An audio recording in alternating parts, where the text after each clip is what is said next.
Hai, saya Joe. Balik lagi di Dinding Joe.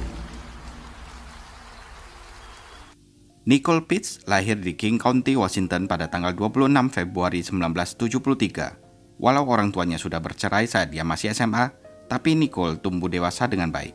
Dia menjadi gadis yang aktif, mudah bergaul, suka olahraga, dan selalu memiliki banyak teman. Dia suka jalan-jalan ke luar kota, tepatnya ke pedesaan. Dan tempat istirahat favoritnya adalah Danau Samamis yang terletak di sebelah timur Seattle. Setiap tahun selama liburan musim panas, Nicole selalu ke sana. Setelah lulus SMA, Nicole melanjutkan ke Western Washington University dan mengambil jurusan Public Relations. Selain giat belajar, dia juga aktif dalam olahraga, dan hal itu membuat bentuk tubuhnya menjadi sangat bagus. Setelah lulus kuliah, Nicole akhirnya memutuskan untuk mengubah hobinya menjadi sumber pendapatan. Dia mendapatkan pekerjaan sebagai instruktur di pusat kebugaran lokal. Dengan cepat, Nicole mendapatkan sambutan hangat dari rekan kerjanya, dan juga mendapatkan klien tetap yang selalu menghadiri kelas-kelas fitness yang diajar oleh Nicole. Nicole juga memutuskan untuk menambah pengetahuan di bidang manajemen setelah dia mendapatkan pekerjaan di sebuah perusahaan komunikasi seluler yang besar. Nicole selalu ramah, mudah bergaul, dan siap membantu kapan saja. Tapi, hampir tidak ada seorang pun yang tahu betapa banyak rasa sakit dan kesengsaraan yang tersembunyi di balik senyum hangatnya. Saat remaja, Nicole harus menghadapi masalah serius, di mana orang tuanya bercerai. Karena saat itu dia masih muda dan labil, dia menjadi pemberontak dan terjerumus dalam pergaulan yang buruk. Nicole mulai bersembunyi dari masalah dan melampiaskannya dengan alkohol. Semua ini menyebabkan kecanduan serius yang berlangsung lama. Kecanduan itu berlangsung selama beberapa tahun dan benar-benar merusak kesehatan fisik dan mentalnya Nicole. Pada saat itu, ibunya Nicole yang bernama Gail bekerja sebagai pramugari. Jadi, ibunya hampir selalu tidak ada di rumah karena jadwal kerjanya yang sibuk, sehingga dia tidak menyadari bahwa sesuatu yang buruk sedang terjadi pada putri satu-satunya. Nicole tinggal bersama seorang neneknya yang juga tidak segera menyadari bahwa cucunya rutin mengkonsumsi alkohol. Dan ketika semua ini terungkap, kecanduan alkoholnya telah menimbulkan kerusakan yang tidak dapat diperbaiki. Untuk mengatasi masalah tersebut, Nicole dibantu oleh ibunya yang selalu bersamanya. Ibunya tidak hanya mengirim Nicole ke terapi, tetapi juga menghadiri pertemuan para pecandu alkohol dan membantunya untuk lebih membuka diri dalam mengatasi kecanduannya akan alkohol itu. Pada saat itu, Gail telah menikah lagi dengan pacar barunya yang bernama Rod, yang ikut bersimpati dan mendukung putri tirinya dalam segala hal. Rod mencintai Nicole seperti putrinya sendiri dan percaya bahwa dia bisa mengatasi kecanduannya. Walaupun berat, Nicole menjalani terapi secara rutin. Dia sangat bertanggung jawab dan tidak melewatkan satu pertemuan pun. Dengan cepat Nicole mampu mengatasi kecanduannya. Namun, alkohol berdampak buruk pada kesehatan dan menyebabkan masalah serius dengan pankreasnya. Dia harus menjalani operasi. Akibat penyalahgunaan alkohol di usia yang begitu muda, Nicole mengalami kerusakan fungsi reproduksi tubuh sehingga dia tidak bisa memiliki anak lagi. Di pertengahan tahun 1990-an, ketika Nicole sedang berjuang mengatasi kecanduannya, dia bertemu calon pasangannya yang bernama David. Saat itu, Nicole baru saja mendapat pekerjaan di gym, dan David adalah pengunjung tetapnya. David adalah seorang pemuda yang tinggi, tampan, yang dengan cermat menjaga tubuhnya, dan tidak pernah melewatkan latihan di gym. Dengan cepat, dia menyukai Nicole. Meskipun sebenarnya David berusia 4 tahun lebih muda dari Nicole, tetapi perbedaan usia itu tidak menjadi masalah. Mereka pacaran selama hampir 8 tahun sebelum akhirnya menikah pada tanggal 20 April 2002. Upacara pernikahan sederhana yang diadakan di Hawaii itu hanya mengundang orang-orang terdekat mereka. Setelah menikah, David dan Nicole menetap di kota Linwood yang tenang di negara bagian Washington. Nicole adalah seorang wanita muda yang sangat ramah dan bersahabat. Dia dengan cepat mendapatkan teman baru dan juga menjalin hubungan dengan semua tetangga. Karena Nicole tidak bisa memiliki anak, maka dia memberikan semua cinta dan naluri keibuannya kepada anjing-anjing peliharaannya. Kebetulan, dia juga adalah pecinta hewan dan mempunyai beberapa peliharaan di rumahnya. Menurut tetangganya, David dan Nicole tampak seperti pasangan yang sempurna. Mereka bisa dibilang tak terpisahkan. Setiap pulang kerja, mereka sering terlihat sedang mengajak anjing mereka jalan-jalan bersama. Selain telaten merawat binatang peliharaannya, Nicole juga suka memasak, dan dia sangat pandai dalam hal itu. Dia memanjakan David dengan memasak berbagai macam masakan rumahan yang lezat. Para tamu yang datang bertamu ke rumah mereka juga sering memuji masakannya Nicole. Pada suatu hari, di tanggal 28 Januari 2006, hanya beberapa hari sebelum ulang tahunnya yang ke-33, Nicole menghilang secara misterius. Pada hari itu, untuk pertama kalinya Nicole tidak datang ke pertemuan pecandu alkohol. Padahal dia adalah pemimpin dan inspirator di kelompok tersebut.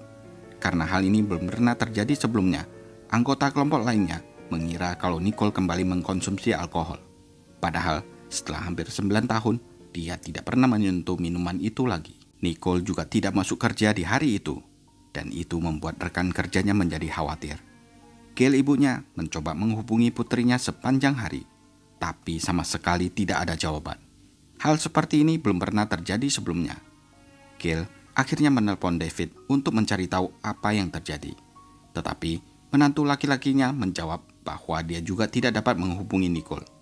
Menurut pengakuannya, dia dan Nicole sempat bertengkar sehari sebelumnya. Keesokan harinya, ketika dia mencoba menelpon, Nicole masih tidak menjawab teleponnya. Dia berasumsi bahwa Nicole masih marah padanya.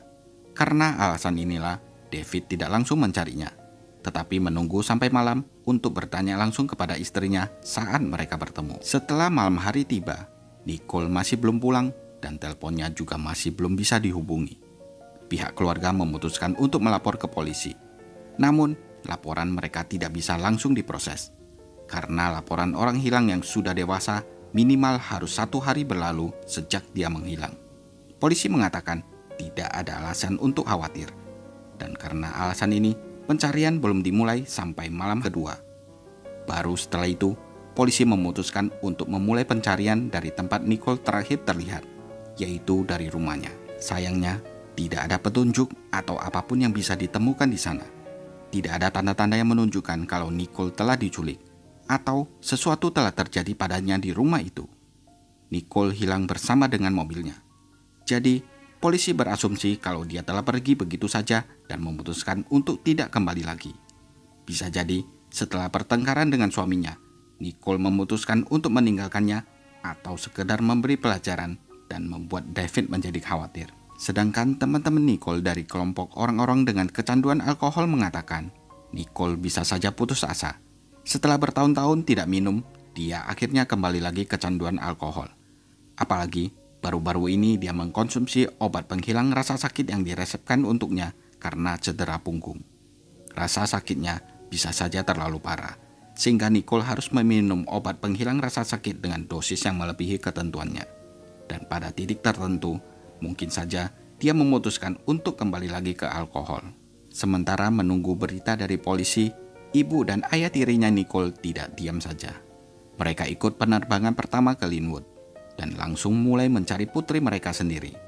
Mereka memasang selebaran dengan foto Nicole, bertanya kepada orang-orang yang mengenalnya secara pribadi, dan meminta kepada semua orang yang ada di media sosial untuk membantu dalam pencarian atau berbagi informasi tentang putri mereka. Sedangkan polisi, mereka tidak hanya mencari Nicole, tetapi juga mobilnya. Mereka menyelidiki rute mana yang telah dilalui Nicole pada hari dia menghilang. Semakin lama, pencarian berlangsung semakin cepat. Mereka giat mencari, tapi harapan untuk menemukan Nicole dalam keadaan hidup lama-lama makin memudar. Sekitar 9 hari setelah Nicole menghilang, di salah satu taman dekat bandara, seorang laki-laki sedang lari pagi. Dia memutuskan untuk mengambil jalan pintas melalui daerah yang sepi dan terbengkalai daripada rute yang biasanya. Tiba-tiba, dia melihat sesuatu yang aneh di semak-semak. Semakin mendekat, barulah dia menyadari bahwa itu adalah tubuh seseorang perempuan yang dalam keadaan telanjang dan telah dimutilasi. Informasi tentang temuan mengerikan itu segera dilaporkan ke polisi. Tim forensik dengan cepat sampai di tempat kejadian. Dilihat dari jumlah luka lecet dan lebam, korban telah dipukuli dengan kejam sebelumnya. Penyebab kematiannya adalah sesak napas, yaitu dicekik dengan tangan kosong. Karena korban adalah seorang wanita muda dan mungkin juga telah dianiaya, polisi segera berasumsi bahwa mayat yang ditemukan itu adalah Nicole Pitts yang telah menghilang beberapa hari yang lalu dan sedang dicari di seluruh kota. Akan tetapi penemuan tubuh itu belum diidentifikasi oleh keluarganya. Dan ketika Gail melihat tubuh putrinya di kamar mayat, dia menjadi syok dan sampai membutuhkan bantuan medis. Rod, suaminya, juga merasakan kesedihan yang mendalam. Akan tetapi reaksi dari David tampak sedikit aneh. Dia tidak terlihat seperti orang yang berduka sama sekali, dan emosinya seperti dibuat-buat. Tapi tidak ada yang terlalu memperhatikannya, karena pihak keluarga berpikir setiap orang mengalami dan menghadapi kehilangan dengan caranya sendiri. Mobil Nicole masih belum ditemukan. Awalnya, polisi berasumsi bahwa motif utama kejahatan adalah pencurian, dan pelakunya memutuskan untuk menghilangkan nyawa pemiliknya. Polisi yakin di mobil itu ada jejak dari pembunuh Nicole. Oleh karena itu, informasi tentang mobil yang hilang dimuat di media massa, dan polisi meminta kepada siapapun yang melihat mobil tersebut untuk segera melapor ke pihak yang berwajib. Beberapa minggu kemudian, di salah satu tempat parkir di pinggiran kota, seorang penjaga memperhatikan kalau ada mobil Volkswagen Polo warna abu-abu yang sudah lama terparkir di sana dan tidak dibawa pergi oleh pemiliknya. Polisi segera datang untuk melakukan pemeriksaan mendetail. Mereka berharap akan menemukan bukti dan petunjuk penting yang bisa membantu mereka melacak identitas pelaku. Namun, mereka benar-benar kecewa. Di mobil tersebut tidak ditemukan apa-apa sama sekali. Tidak ada noda darah atau tanda-tanda bahwa pemilik mobil dibawa ke suatu tempat secara paksa. Di dalam mobil tersebut hanya terdapat sidik jari dan bekas DNA Nicole beserta suaminya. Karena David sesekali juga menggunakan mobil tersebut. Namun, polisi tidak buru-buru untuk mengembalikan mobil tersebut kepada David. Karena mereka yakin kalau bukti kejahatan ada di sana. Dan bukti tersebut cuma menunggu waktu saja untuk ditemukan. Dugaan perampokan mobil sekarang tampaknya tidak dapat dipertahankan, karena mobil itu ditinggalkan di tempat parkir yang berjarak sekitar 32 km dari tempat jenazah Nicole ditemukan. Dugaan kedua adalah tindak kekerasan dan pelecehan. Tapi asumsi ini juga tidak terbukti, karena ahli forensik menemukan bahwa setidaknya sehari sebelum kejahatan itu terjadi, Nicole tidak melakukan hubungan intim, baik sukarela maupun paksa, dan tidak ada tanda-tanda perlawanan. Namun yang menjadi pertanyaan, mengapa dia tidak mengenakan pakaian? Dugaan ketiga adalah motif pribadi. Bisa jadi pelaku tidak senang atau bahkan benci terhadap korban. Hal ini didukung dengan temuan banyaknya luka yang ditimbulkan, seolah-olah pelaku sangat marah. Namun, Nicole dikenal sebagai pribadi yang baik hati dan mudah bergaul. Dia juga siap membantu semua orang di sekitarnya. Bisa dikatakan kalau dia tidak memiliki musuh.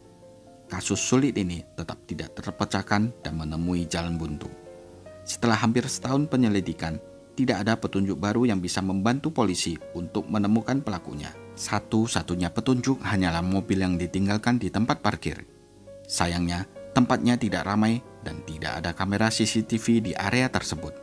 Tetapi, ada petunjuk yang aneh yang terdapat di dalam mobil tersebut. Posisi kursi pengemudi ternyata mundur agak ke belakang. Ini menunjukkan kalau yang mengemudi mobil tersebut jauh lebih tinggi dan besar daripada Nicole. Namun, fakta dan temuan ini dirahasiakan dan tidak diungkapkan, bahkan kepada keluarga korban. Jadi, Gail, Rod, dan David sebenarnya tidak tahu apa-apa tentang jalannya penyelidikan. Mereka hanya menerima informasi sepotong-sepotong. Misalnya, kartu bank Nicole sempat digunakan di sebuah pom bensin setelah dia menghilang. Karena hal ini, polisi lalu memeriksa rekaman CCTV di sana. Tapi apa yang mereka lihat tetap menjadi misteri. Orang tua Nicole putus asa karena penyelidikan polisi tidak ada hasil. Dan pembunuh putri mereka masih buron. Mereka memutuskan untuk melakukan penyelidikan sendiri dengan menyewa seorang detektif swasta. Dan mengumumkan hadiah sebesar 10.000 US dollar atau sekitar 150 juta rupiah bagi mereka yang memberikan informasi. Hadiah tersebut kemudian ditingkatkan menjadi 35.000 US dollar atau sekitar 525 juta rupiah. Tetapi tetap tidak ada perkembangan dari kasus Nicole. Sedangkan David, dia hanya menunjukkan minat dalam penyelidikan selama 6 bulan pertama. Setelah itu, dia mulai menarik diri. Dia berhenti berkomunikasi dengan ibu dan ayah mertuanya. Bahkan, David setelah itu berpacaran dengan wanita lain dan akan segera menikah lagi. Berita ini merupakan pukulan berat bagi Gail. Dia tahu putrinya tidak dapat memiliki anak, dan David terus-menerus menyalahkan istrinya karena hal itu. Gail berulang kali menyatakan bahwa pelakunya mungkin adalah menantu laki-lakinya. tetapi banyak yang tidak percaya. Lagian, polisi juga tidak mau mendengarkan pendapatnya tersebut. Waktu terus berlalu. 6 tahun kemudian, pada tanggal 21 Maret 2012, perubahan yang tidak terduga terjadi dalam kasus ini. David ditahan sebagai tersangka utama dalam kasus tersebut. Kebanyakan orang yang mengikuti penyelidikan kasus ini menganggap ini adalah sebuah perubahan yang mengejutkan. Tetapi tidak bagi keluarga dan teman-temannya Nicole. Mereka sejak awal mencurigai David. Dan selama bertahun-tahun, mereka tampak kecewa dengan kerja polisi yang lambat dalam menangani hal ini. David sendiri pada saat itu telah berpindah tempat tinggal.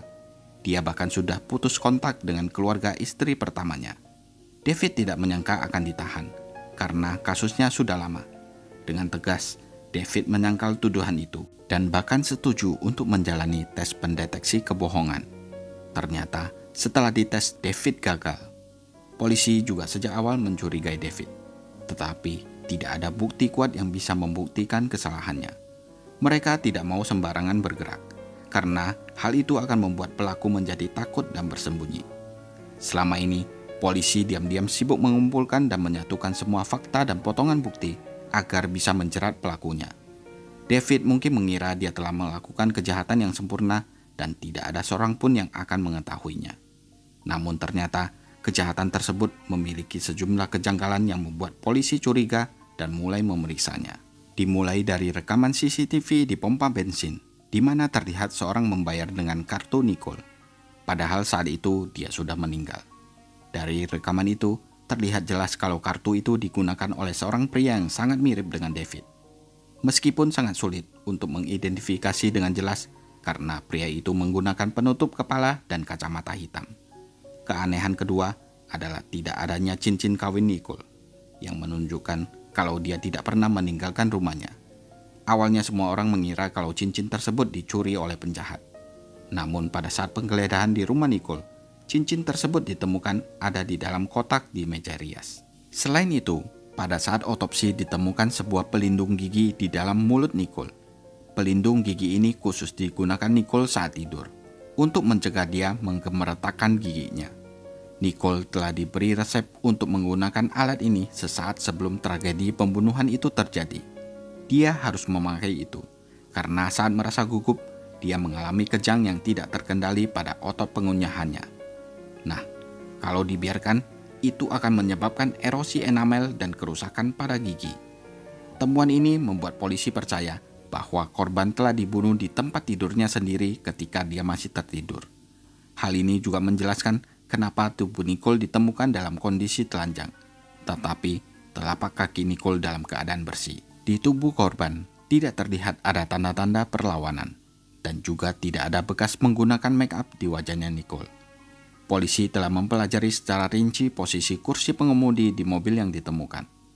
Dari data orang terakhir yang duduk di belakang kemudi, ternyata cocok dengan datanya David. Selain itu, di dalam mobil seperti yang telah disebutkan sebelumnya, hanya ditemukan sidik jari David dan Nicole. Jika ada orang ketiga di dalam mobil tersebut, pasti akan ditemukan sidik jari lainnya. Setelah melakukan kejahatannya, pelaku sempat berupaya membingungkan penyelidikan. Dia beberapa kali menggunakan telepon Nicole di berbagai lokasi yang berbeda. Akan tetapi, di tempat yang sama pada saat yang sama, ada sinyal dari telepon milik David. Ternyata, keluarga yang tampak sempurna dari luar ini mempunyai masalah yang serius. Sementara Nicole sedang bekerja keras dengan 2 pekerjaan dan juga membantu orang-orang mengatasi kecanduan alkohol mereka, David suaminya malah menganggur. David tidak pernah bertahan lama dalam bekerja. Dia lebih suka menghabiskan waktu di bar dan klub. Di sana dia menghabiskan penghasilan istrinya untuk minuman keras dan kencan dengan wanita lain. Akibatnya, keluarga tersebut menghadapi masalah keuangan serius yang semakin parah. Nicole sudah mencoba membujuk suaminya untuk berhenti ke bar dan mendorongnya untuk menghadiri pertemuan para pecandu alkohol, di mana Nicole akan membantunya mengatasi kecanduan itu. Akan tetapi, sebagai tanggapan, David hanya tertawa. Dia menyebut istrinya cerewet dan sangat membosankan. Ternyata, David tidak hanya berselingkuh dari istrinya. Dia juga berulang kali menawari Nicole untuk bergabung dengan mereka berhubungan badan di tempat tidur. Dengan tegas, Nicole selalu menolak ide gila dari suaminya. David juga pernah mencoba membuat Nicole mabuk supaya bisa memaksanya melakukan hal itu. Gail yang tahu tentang semua kengerian yang terjadi di dalam keluarga putrinya berusaha meyakinkan Nicole untuk meninggalkan suaminya. Akan tetapi, Nicole tidak mau melakukannya karena dia sangat mencintai dan berharap David akan berubah. Setelah kematian Nicole yang misterius, David langsung bergegas untuk mendapatkan pembayaran asuransi yang besar dan segera memulai perselingkuhan yang baru. Bukan itu saja, ternyata beberapa bulan sebelum tragedi itu terjadi, David telah berselingkuh dengan seorang gadis bernama Jane. Dia menghabiskan waktu bersama Jane di bar dan klub, sementara istrinya sibuk bekerja. Yang paling menyedihkan, beberapa hari sebelum ulang tahun Nicole, David malah membawa selingkuhannya ke rumah, dan mereka kepergok oleh Nicole yang tiba-tiba pulang. Hal inilah yang memicu pertengkaran hebat di antara mereka. Nicole sempat menceritakan kepada ibunya tentang kejadian itu, tapi ibunya hanya bisa menenangkan dia. Dan beberapa hari kemudian, dia menghilang secara misterius. Sejak awal, Gail mencurigai menantu laki-lakinya. Namun polisi bersikeras bahwa bukti yang dikumpulkan terlalu sedikit untuk mengirim David ke penjara. Kemudian kasus tersebut dirahasiakan dan keluarga Nicole tidak lagi menerima informasi apapun tentang penyelidikan tersebut. Selama bertahun-tahun, orang tuanya Nicole kehilangan semua harapan. Apalagi ketika David menerima uang asuransi setelah kematian istrinya. Dia menghabiskan uang itu dengan Jane selingkuhannya. Meskipun Gail melaporkan bahwa Jane bisa jadi merupakan kaki tangan atau pelaku kejahatan bersama David, tetapi Jane hanya dihadirkan sebagai saksi karena tidak ditemukan bukti keterlibatan selama penyelidikan. David akhirnya hadir di pengadilan pada tanggal 9 September 2013. Namun dia terus menyangkal keterlibatan dalam pembunuhan Nicole. Pengacara yang membela David awalnya bersikeras bahwa semua bukti yang memberatkan klien mereka tidak dapat membuktikan kesalahannya. Pengacara David bahkan mencoba membuat David terlihat seperti korban. Mulai dari kisah pil pereda nyeri yang diminum oleh Nicole setelah cedera punggungnya, juga pada saat Nicole membentak David dan mulai minum alkohol lagi. Tetapi, semua orang yang mengenal Nicole tidak mempercayai itu. Lagian, jika Nicole membentak, hal itu tidak memberi David hak untuk membunuh istrinya. Pada tanggal 14 Oktober 2013, David dinyatakan bersalah atas pembunuhan tingkat 2 dan menerima hukuman penjara selama 18 tahun 4 bulan. Namun pada tahun 2025, dia dapat mengajukan pembebasan bersyarat setelah menjalani 2/3 masa hukumannya. Nah, gimana menurut kalian? Tulis di kolom komentar ya. More than 7 years after her death, the victim's family is hoping they will finally get justice. ABC's Neil Karlinski has that story. I just said, he murdered my daughter. I have cried my brains out every day for 7 years. If he can't take it, being confronted by a 72-year-old woman, well, I'm sorry, but he's not much of a man if he can't handle that. David Pete celebrated his 36th birthday in court Monday. He has pleaded not guilty. For Good Morning America, Neil Karlinski, ABC News, Seattle.